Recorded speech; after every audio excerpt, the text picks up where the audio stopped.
What does it mean to believe? In certain traditions, belief is so powerful because it is viewed as an active energy rather than just a thought. Consciousness is the basic fabric of the universe, and focused belief acts as a magnetic force, directly shaping reality by collapsing infinite potential into physical manifestation. I learned that beliefs carry a certain emotional and energetic frequency, and that when my belief aligns perfectly with my genuine desires, it draws circumstances, people, and synchronicities into my life experience. Just like in this case, I found that when someone really wants to believe something or much information about something, the information presents itself. As this one time when my wife told me, "Hey, I have this video that I want you to watch that, yeah, I think you'd find very interesting, and it talks about someone's experience communicating with other beings and the information that they received regarding the future happenings of this earth, how the concept of time is viewed by beings that are not from this physical world, and how the other planes interact with our own." It stated that time only exists in this physical world and other planes. Everything is not so linear, but is happening at the same time in parallel lives. Basically, you can picture it like opening a map and seeing the past, present, and future at one time from a wide angle view instead of thinking, "I'm done with the past, I have to get past the present, and then focus on the future." It also stated that in our everyday life, we're living in a parallel universe as well as this physical world. Basically, the astral plane and the physical world are intertwined. Although there's a very thin veil, and this plane is easily accessed when someone meditates or prays or manifests something. At first, this did not make sense to me, but as time progressed, everything became clearer for me. I used to ask the question what it means for your beliefs to align with your genuine desires. Well, basically, I found out that if you consciously want something but your subconscious belief is different. For example, if I believe that I can pass a grueling test but my subconscious thinks it's impossible, then no matter how much I hope or pray, it's not going to come true because my subconscious feelings are not aligned with my conscious desires, which means I am not being a true believer in my goals. Another question I asked was, how do I put myself in the position that my subconscious feelings are truly aligning with my conscious goals, and how do I apply this to my everyday life?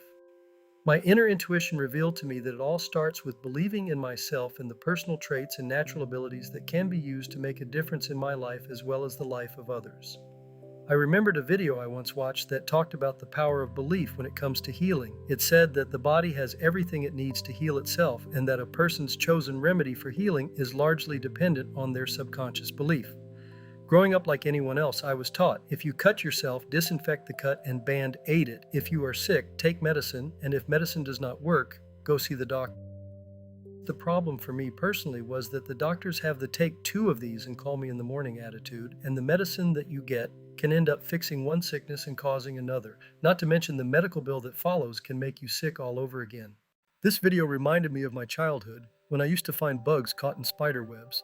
I would put water on them, hold my hands over them, and believe I could heal them. After appearing lifeless and dried out, they would sometimes begin to move again. Were they simply paralyzed by spider venom? Most likely, yes. But for me, the truth was that if I had not placed my hands over them, they might have remained paralyzed. In some way, I believed I had helped them. To this day, that belief is part of what shaped me into the man I am today. Another example. My wife, my 10-year-old girl, and I took a trip to the Grand Canyon.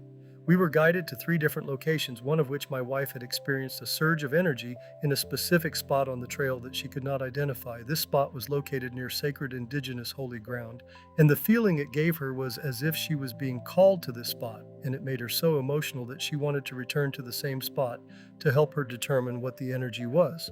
This is because she and I both are sensitive to energy fields. We camped out for the night at the Grand Canyon National Park, and the following morning when we awoke, we found a hidden trail that we had never paid attention to before. We said, jokingly, "How foolish were we?" This was our 3rd time camping out at our favorite spot at the side of the canyon, and we never saw this trail before. I guess when a person is truly ready, whatever is meant for them will present itself at the right time. Anyhow, we were looking at the sunrise, and for the first time that day, we felt the same energy sensation that my wife described on her first trip, although in a different spot.